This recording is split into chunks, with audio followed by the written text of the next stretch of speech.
عليكم ورحمة الله وبركاته. كنتواجدوا حنا الآن في مركز الإرشاد الطاقي الذي تم افتتاح ديالو اليوم بمدينة فشاون.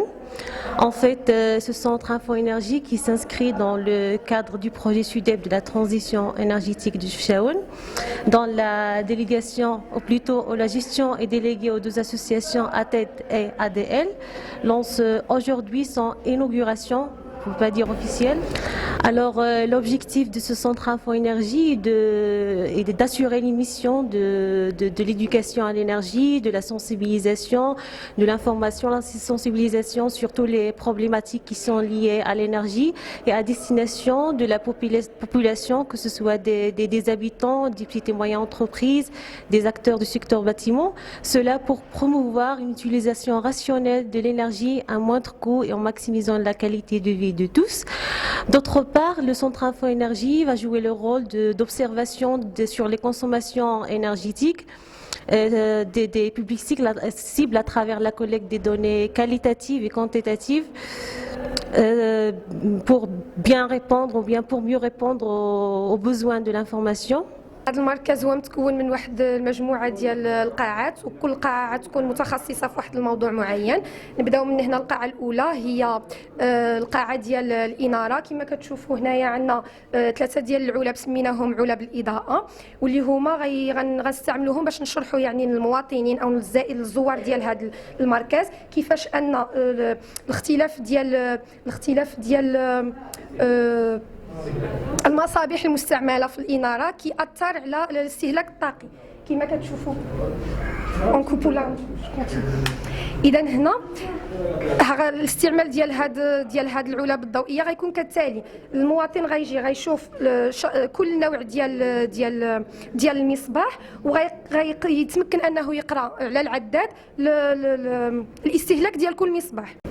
هاد القاعة الإنارة كتكون كذلك من واحد المكتبة اللي هي مصغرة اللي كتحتوي على واحد المجموعة من الكتب اللي كاملين بهم يعني عندهم مواضيع عندها علاقة بالطاقات المتجددة أو بالبناء أو بالاقتصاد في استهلاك الطاقة، واللي هيكونوا يعني مفتوحين في وجه الزوار ديال المركز، يقدروا يطلعوا عليهم، يقدروا يسلفوهم باش يطلعوا عليهم.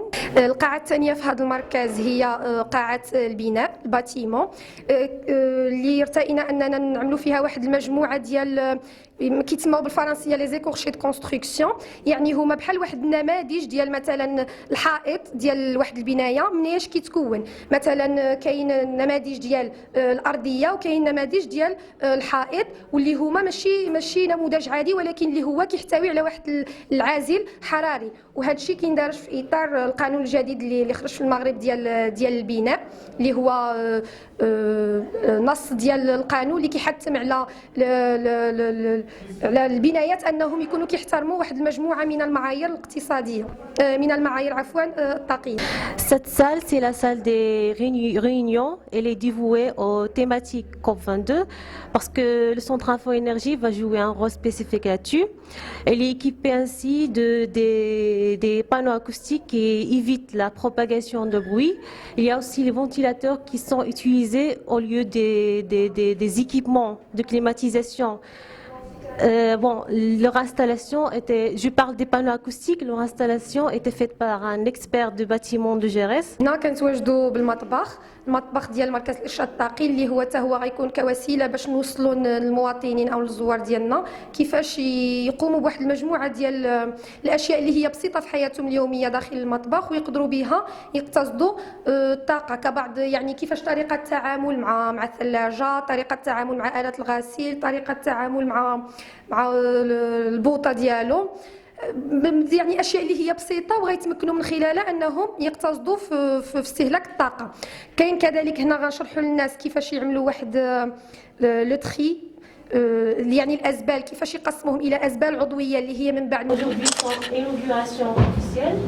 Alors l'objectif de ce centre info c'est d'assurer une mission d'information, du conseil gratuit, de l'éducation à l'énergie. إذا مركز الإرشاد الطاقي بمدينة فشاون هو مركز اللي مدعم من طرف الاتحاد الأوروبي وهو بشراكة مع الجامعة الحضرية لمدينة تفشاون ومسير من طرف جمعيتين، جمعية التنمية المحلية أدير وجمعية ثراس نطن للبيئة والتنمية. هذا المركز غادي يشتغل على 3 ديال المستويات. المستوى الأول غادي يشتغل النجاعة الطاقية مع المهنيين سواء ديال البناء أو المقاولات. المستوى الثاني غادي يشتغل بالنسبة للتحسيس والتأطير بالنسبة للتلاميذ والطلبة للنجاعة الطاقية والتغيرات المناخية. والمستوى الثالث هو بالنسبة للساكنة على حسب طرق الاستعمال ديال الطاقة والموارد الطبيعية.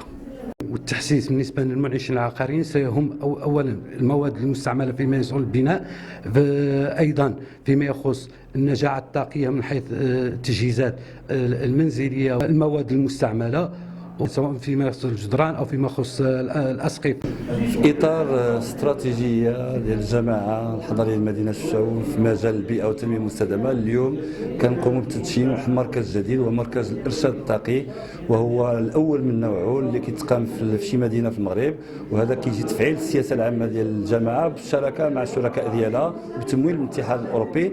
وهذا المركز هو وسيله وفضاء لارشاد وتحسيس المواطنين في مجال الطاقي، استعمال الكهرباء واستعمالات اخرى ديال الطاقه متجدده، النجاعه الطاقيه، وهذا يدخل في اطار الاستراتيجيه العامه للجامعه.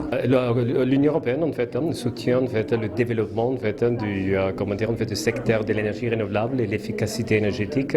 Il y a 2 ans, il y avait une compétition pour faire cela en fait parmi les voisins du Sud, le Maroc, la Tunisie, l'Algérie, mais aussi des autres pays du voisinage sud.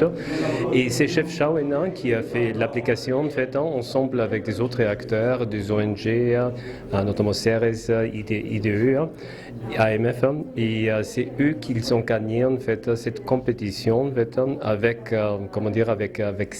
avec 7 autres compétiteurs.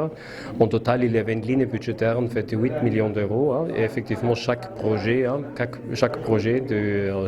gagnant a obtenu une subvention de 1 million d'euros en fait pour soutenir la mise en œuvre de politiques d'efficacité énergétique. Et pour Chef Chaouen, il y a plusieurs composantes. C'est une composante d'assistance technique pour donner des conseils à l'administration, mais il y a aussi une composante d'investissement en fait, pour effectivement équiper ce centre un fonds d'énergie, mais aussi pour acheter peut-être par exemple en fait, une voiture électronique ou aussi en fait, des vélos à l'assistance d'électricité. En fait.